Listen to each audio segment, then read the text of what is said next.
19절 신약성경 208페이지에 있습니다. 신약성경 사도행전 12장 13절에서 19절까지 같이 교독해서 읽겠습니다.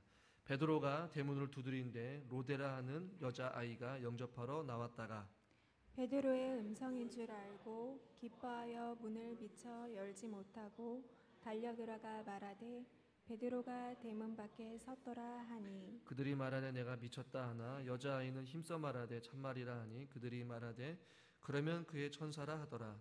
베드로가 문 두드리기를 그치지 아니하니 그들이 문을 열어 베드로를 보고 놀라는지라. 베드로가 그들에게 손짓하여 조용하게 하고 주께서 자기를 이끌어 옥에서 나오게 하던 일을 말하고 또 야고보와 형제들에게 이 말을 전하라 하고 떠나 다른 곳으로 가니라.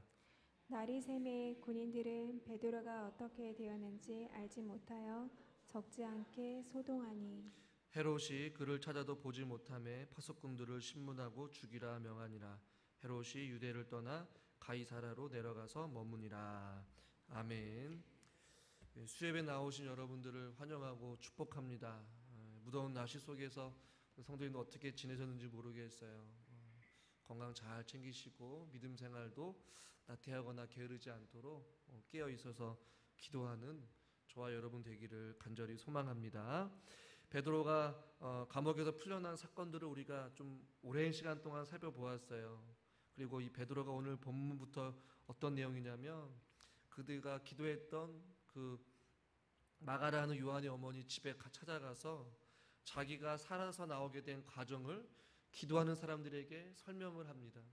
내가 여차저차 해서 감옥에서 나왔다. 그리고 이 여동생의 동생 야고보와 형제들에게 자신의 말을 전해줄 것을 당부하고 유유히 떠나 다른 곳으로 갔다라고 17절에 말하고 있어요. 저는 오늘 베드로가 살아난 어떤 그 과정들을 다시 살펴보기는 것이 아니라 베드로가 감옥에서 풀려나서 나가게 된 이후에 그 베드로가 있었던 그 감옥의 현장은 어땠는지를 한번 우리가 생각해 보기를 원해요. 18절에 보니까 날이 새매라고 말씀하고 있어요. 베드로가 날이 새기 전에 감옥에서 풀려나게 되었고 시간이 어느 정도 지난 것 같아요. 날이 새고 군인들은 18절에 베드로가 어떻게 되었는지 알지 못하여 적지 않게 소동이 일어났다. 이러한 표현이 있습니다. 날이 새고 보니까 베드로가 어떻게 되었는지 없어진 거예요. 어떻게 나갔는지 혹은 누구를 통해 나갔는지 의문투성이었어요. 어떤 학자들은 베드로가 누군가에게 로비를 해서 뇌물을 주고 그 간수를 통하여서 감옥을 빠져나왔다라고 해석하는 어떤 학자들도 있어요. 그러나 그것은 말이 안 되는 상황인 것이죠. 어떠한 베드로가 감옥에서 나왔던 이 상황들은 도저히 설명할 수 있는 길이 이들에게는 아마 없었을 거예요. 눈앞에서 그냥 쇠사슬이 풀리게 되었고 눈앞에서 문이 열리게 되었고 베드로가 유유히 떠나는 가운데 이 군인들은 아무것도 할 수 아마 없었을 거란 말입니다. 적지 않게 소동이 일어났고 베드로가 어디인지 아무리 찾아봐도 찾지 못했다라는 것이에요. 그러자 이제 19절에 어떤 일이 일어나게 되느냐, 우리 19절 말씀을 같이 한번 상반절만 읽겠습니다. 헤롯이 그를 찾아도 보지 못하매 파수꾼을 신문하고 죽이라 명하니라. 아멘. 헤롯이 어떤 명령을 내립니까? 19절에 보니까 파수꾼들을 신문하고 죽이라 라고 명령을 내렸어요. 그렇다면 여러분들에게 질문을 한번 해보겠습니다. 파수꾼들이 몇 명일까요? 베드로를 지켰던 파수꾼들은 몇 명이었을까요? 네? 제가 설교 시간에 좀 많이 얘기를 했었는데 전혀 기억이 안 나시죠?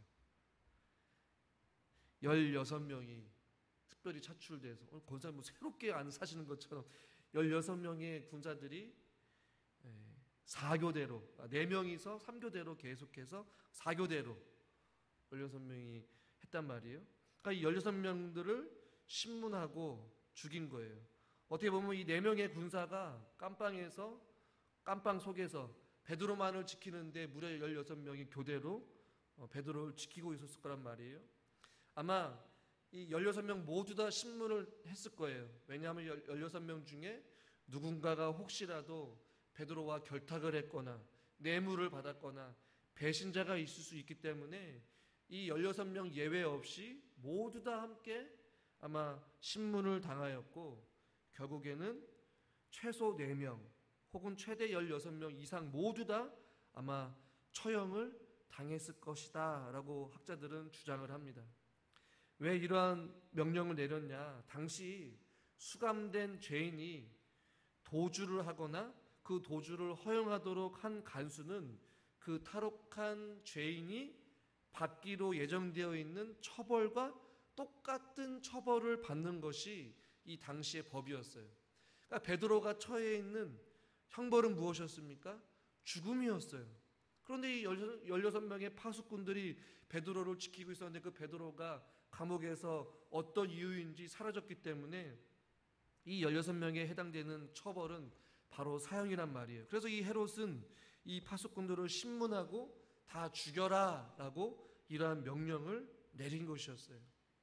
저는 이 사실을 가지고 저와 여러분들이 함께 좀 고민해 보기를 원하는데요.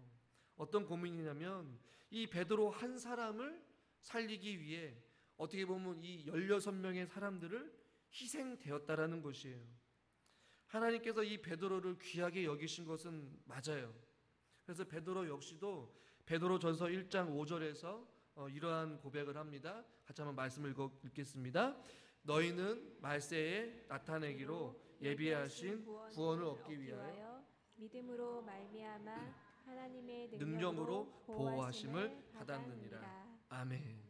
그러니까 베드로는 하나님의 능력으로 자기가 보호하심을 받았고, 감옥에서든지 수많은 핍박 속에서든지 자기는 목숨을 건짐을 받고 하나님의 능력 아래 보호하심을 받았다라는 고백을 그의 그 서신에서 기록하고 있어요. 그러니까 베드로는 이런 어떤 보호하심과 하나님의 은혜를 누렸단 말이죠. 어떻게 보면 자기 한 사람, 즉 베드로의 그 생명을 위하여서 최소 파수꾼 4명에서 16명의 생명과 맞바꾸시는 그 하나님을 지금 우리는 보게 되는 것이에요. 여러분, 여기서 여러분들이 당연히 의문을 가져야 돼요. 어떤 의문이냐? 하나님 너무한 거 아닙니까? 베드로를 살려준 것까지는 좋은데 아니 이 파수꾼들이 무슨 잘못이 있겠냔 말이에요.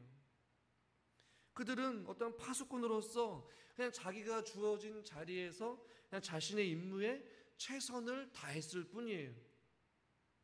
이들이 하나님 베드로를 고문했다거나 어떠한 욕을 했다거나 그런 것을 기록되지 않아요. 그냥 파수꾼으로서 자기가 맡은 일들을 그냥 최선을 다했을 그냥 뿐인데, 그 사람들을 다 죽음을 당하게 두는 것은 우리가 알고 있는 하나님과는 전혀 다른 하나님 아니냐, 너무나도 잔인하지 않은가. 이런 하나님은 어찌 하나님을 의롭다고 하고 사랑이 많으신 하나님이고 자비로우신 하나님이라고 우리가 생각할 수 있겠느냐라고 의문을 가질 수도 있어요. 이 말씀을 준비하면서 이 이름도 기록되지 아니하는 이 파수꾼들이 죽음을 당하게 되는 그 현장을 한번 생각해 보면 하나님의 뜻이 도대체 어디 있을까? 베드로를 살려주는 건 이해가 되었지만 너무나도 이 헛된 죽음을 하나님께서 그냥 방관하고 계신 건 아닐까라는 그런 생각을 해보게 돼요. 그러나 우리가 하나님이 왜 이 16명의 사람들을 왜 죽이셔야만 했는지, 피조물인 우리 인간들이 하나님 앞에 반론을 제기하거나 하나님 앞에 왜 그렇게 하셔야만 했는지 묻고 따질 수 있는 그런 위치에 있는 저와 여러분들이 아니라는 것이에요. 우리가 이 어떤 사건을 통해서 알 수 있는 분명한 사실은 이 모든 사건, 혹은 누군가는 살림을 받게 되고 누군가는 죽게 되고 누군가는 예수 그리스도를 믿게 되고 누군가는 예수 그리스도를 믿지 않는 상태에서 영원한 파멸에 이르는 것, 이것을 우리가 하나님 앞에 묻고 따지고 할 수 있는 그러한 자격이 저와 여러분들에게는 전혀 없다라는 것이. 좀 더 말씀드리면 이 모든 일들, 사람이 죽고 사는 것, 사람이 하나님의 선택받는 것, 선택받지 못하는 것이 우리 손에 달려있지 않다라는 것이. 인간적인 마음으로는 이 16명의 파수꾼들이 죽은 것은 어떻게 보면 굉장히 억울한 일이에요. 이들이 할 수 있는 것을 다 했지만 불가항적인 하나님의 어떤 섭리 속에서 베드로가 풀려날 수밖에 없었어요. 그런데 이들의 죽음은 어떻게 보면 이들 입장에서는 억울할 수 있겠지만 하나님의 큰 계획과 하나님의 통치와 하나님의 섭리 속에서 이 모든 것들은 하나님의 뜻에 의해 이루어졌다는 사실을 우리는 발견하게 된다는 것이. 그리고 우리가 믿음 생활을 하면서 때로는 이해하지 못할 어떤 사건들로 인하여서 무모하게 죽음을 당하거나 무모하게 고통 가운데 있거나 무모하게 억울한 어떤 상황 가운데 처해 있는 그 사람들의 죽음이나 아픔이나 고통을 통하여서 우리가 알 수 있는 사실은 우리 인생사의 모든 것들은 우리 인간의 뜻대로 되는 것이 아니라 하나님의 섭리와 하나님의 계획 속에 이루어진다라는 사실을 우리는 잊지 말아야 한다는 것이. 우리가 기억해야 될 것은 왜 굳이 이 16명의 사람들은 죽음을 맞이하게 됐지만 이 한 사람인 베드로는 어떻게 살 수 있었느냐, 그것을 우리는 좀 눈여겨보기를 원해요. 왜 하나님께서 보잘것없는 그 베드로의 생명을 이 많은 사람들의 생명과 맞바꾸면서까지 베드로를 살려주셨을까? 그것은 바로 베드로를 향하신 하나님의 섭리, 그리고 하나님의 베드로를 향한 사랑 때문이라고 밖에 설명이 안 되는 것이. 이 베드로의 한 사람은 살고 한 사람 또 다른 사람은 죽음을 통하여서 저는 이곳에서 또 다른 것을 발견하게 되는데요. 그것은 무엇이냐면 예수 그리스도의 죽음을 생각하게 돼요. 보잘것없는 우리들을 살리시기 위하여서 하나님께서는 예수님의 생명과 우리를 맞바꾸셨다라는 거죠. 여러분 믿으십니까? 어떻게 보면 예수님께서도 보잘것없는 우리들을 살리시기 위하여서 자기 생명과 맞바꾸신 것 아니겠어요? 베드로가 이러한 십자가의 은혜를 누린 것처럼 저와 여러분들도 그렇게 예수님의 생명과 맞바꾼 우리의 삶이 지금 오늘 우리가 살고 있는 오늘인 줄 여러분 믿으시길 바랍니다. 예수님의 사랑을 이 바울은 이렇게 표현을 해요. 로마서 8장 35절부터 39절까지 좀 교독하겠습니다. 제가 35절 읽죠. 누가 우리를 그리스도의 사랑에서 끊으리요? 환난이나 공고나 박해나 기근이나 적신이나 위험이나 칼이랴. 기록된 바 우리가 종일 주를 위하여 죽임을 당하게 되며 도살당할 양같이 여김을 받았나이다 함과 같으니라. 그러나 이 모든 일에 우리를 사랑하시는 이로 말미암아 우리가 넉넉히 이기느니라. 내가 확신하노니 사망이나 생명이나 천사들이나 권세자들이나 현재 일이나 장래일이나 능력이나 같이 읽죠. 높음이나 깊음이나 다른 어떤 피조물이라도 우리를 우리 주 그리스도 예수 안에 있는 하나님의 사랑에서 끊을 수 없으리라. 아멘. 수많은 사람들 가운데서 하나님께서 베드로를 선택하셨고 그를 생명과 맞바꾸신 예수 그리스도의 사랑에 힘입어서 베드로는 살게 되었다라는 것이. 오늘날 지금 우리가 살고 있는 이 시대에도 누군가는 허무한 죽음으로 인생을 마무리하거나 또 누군가는 예수 그리스도를 모르고 혹은 누군가는 예수 그리스도로부터 선택받지 못한 인생을 살다가 생을 마감하는 사람들이 수도 없이 많아요. 그러나 저와 여러분들은 수많은 사람들 가운데서 하나님 앞에 선택을 받게 되었고 예수님의 생명과 맞바꾼 그런 존귀한 자들로서 저와 여러분들이 살아가고 있다라는 사실에 우리들은 감사할 뿐인 것이. 얼마나 감사합니까? 베드로에게 주어진 시간은 어떻게 보면 하나님으로부터 새롭게 부여받은 또 다른 새로운 삶의 시작인 것이었어요. 그래서 베드로는 하나님의 그 예수 그리스도의 사랑에 빚진 자로서 삶을 살아갔을 거란 말입니다. 오늘 성경을 보시면 17절에 뭐라고 말씀하고 있어요? 우리 17절 말씀을 한번 같이 본문을 성경책을 보면서 한번 17절 말씀 읽겠습니다. 베드로가 그들에게 손짓하여 조용하게 하고 주께서 자기를 이끌어 옥에서 나오게 하던 일을 말하고 또 야고보와 형제들에게 이 말을 전하라 하고 떠나 다른 곳으로 가니라. 아멘. 떠나 다른 곳으로 가니라. 베드로의 삶을 자세하게 기록되어 있지 않지만 떠나 다른 곳으로 가니라. 여러분들에게 좀 당연한 질문을 해볼까요? 그럼 베드로가 떠나서 다른 곳으로 가서 어떠한 삶을 살았을까요? 제2의 죽었다가 죽기 직전까지 갔다가 이제 살아났으니 이제는 원 없이 후회 없는 삶을 한번 살아보겠다. 자기 자신의 삶을 위하여서 어떤 자신의 욕구를 채우기 위하여서 어부로서의 생활을 다시 한번 하면서 물고기를 잡는 어떤 그런 인생을 살았을까요? 자기 자신의 삶을 즐거움을 위해서 자기 인생을 살았을까요? 덤으로 얻은 인생이기 때문에 그냥 좀 인생을 놀러 가기 위하여서 또 다른 곳으로 떠났을까요? 전혀 아닐 거란 말이에요. 여러분 생각하건대 베드로가 떠나 다른 곳으로 가서 어떤 인생을 살았을 것 같습니까?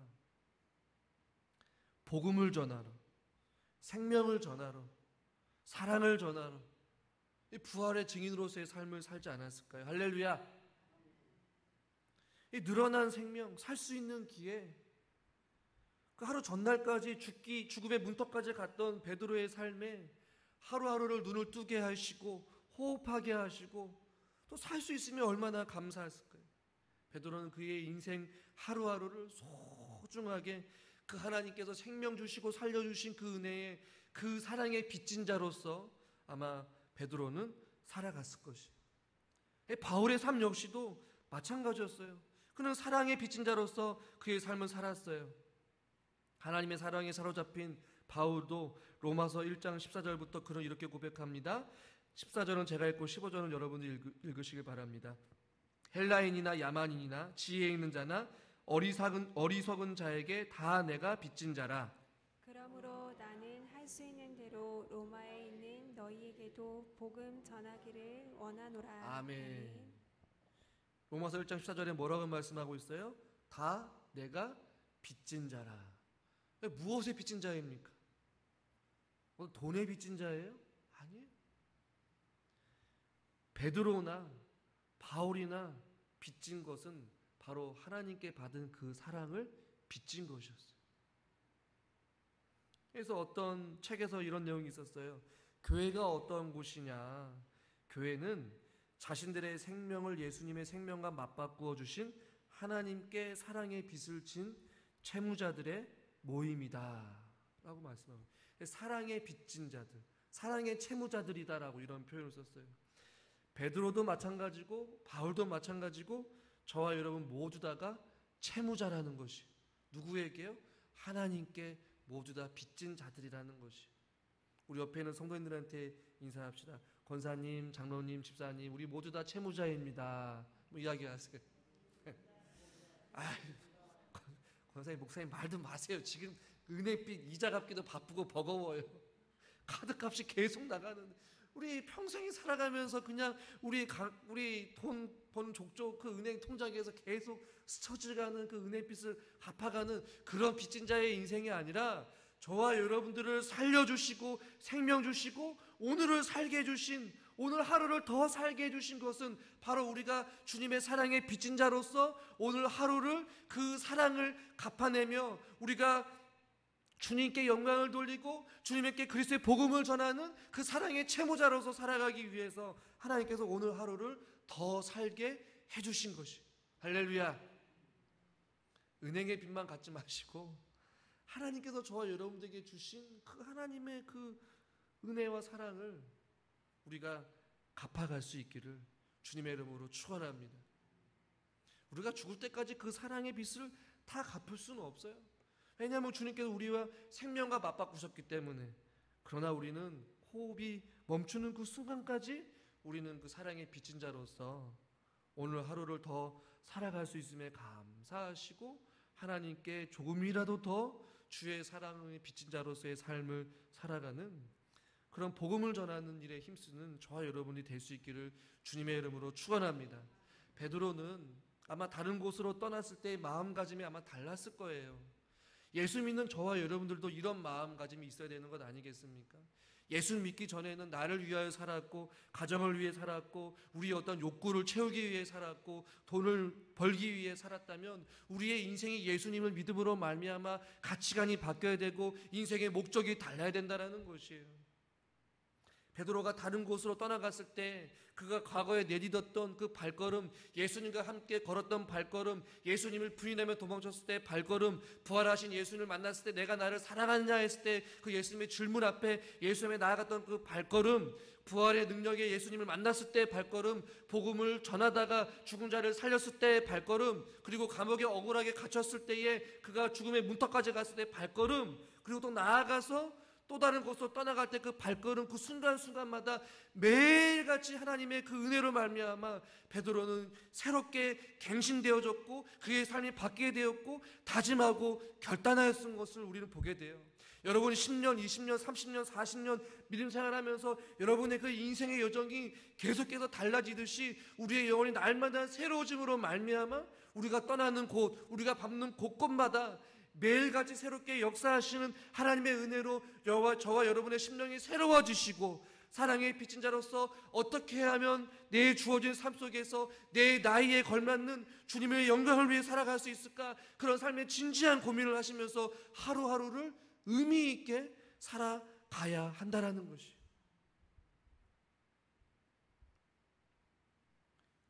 제 나이에 또 여러분의 나이에 또 여러분의 직분에 걸맞는 어떤 인생이 각자 다 다를 거란 말이에요. 목회자라고 해서 항상 어떤 순교와 어떤 헌신의 길을 걸어가는 것이 아니라, 목회자인 저도 하나님 앞에 그 사랑의 빚진 자로서 똑같이 예수 그리스도의 사랑을 받은 저와 여러분들이 하나님 앞에 섰을 때에 어떠한 길을 걸어가냐는 것은 저와 여러분 각자의 길에 선택에 달려 있다라는 것이, 여러분이 한 걸음 한 걸음 내딛는 그 인생의 여정길에 여러분이 머문 그 자리에 하나님의 사랑의 빚진 자로서 주의 영광을 드러내고 예수 그리스도의 흔적물을 드러내는 하나님의 영광을 위해 살아가는 저와 여러분의 아름다운 인생의 여정길이 될 수 있기를 주님의 이름으로 간절히 축원합니다. 우리가 이 말씀을 생각하면서 304장 찬송가가 좀 생각이 났는데요. 아마 베드로 역시, 바울이 역시도 다 빚진 자로서 그 크신 하나님의 사랑을 찬양하면서 그가 한 걸음 한 걸음 복음의 빚진 자로서의 삶을 살아가지 않았을까라는 생각을 해보게 됩니다. 우리들도 그